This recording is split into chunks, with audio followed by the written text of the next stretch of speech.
How could bad people be believers? A person is as regular in his prayers as he is consistent in cheating and lying. Both are happening consistently.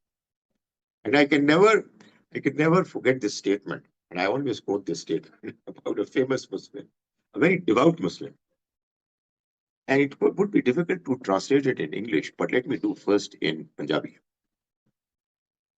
उन्हें ना कोई नमाज छड़ी ते ना कोई परात छड़ा.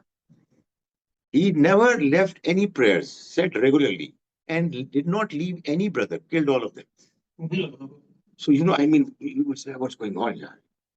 The man is so good, apparently, in religion, but he's also as good in evil and destruction. So, uh, that's that's a that's a problem. Uh, so, how how would you explain it? Well, again, there could be two answers. One answer is that a person who is apparently a devout Muslim going through rituals, it's just rituals. They really mean nothing. They have not impacted his life. He's not been influenced by what he has been doing in his life as a believer. Uh, but the other possibility is you don't know. I mean, the poor chap could be a good person. He's just struggling.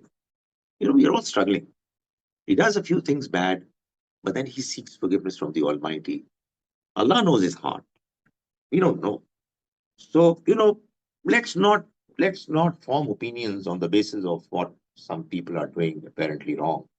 But yes, what somebody does is wrong while being a believer. It's a very poor advertisement of the faith that one is proclaiming.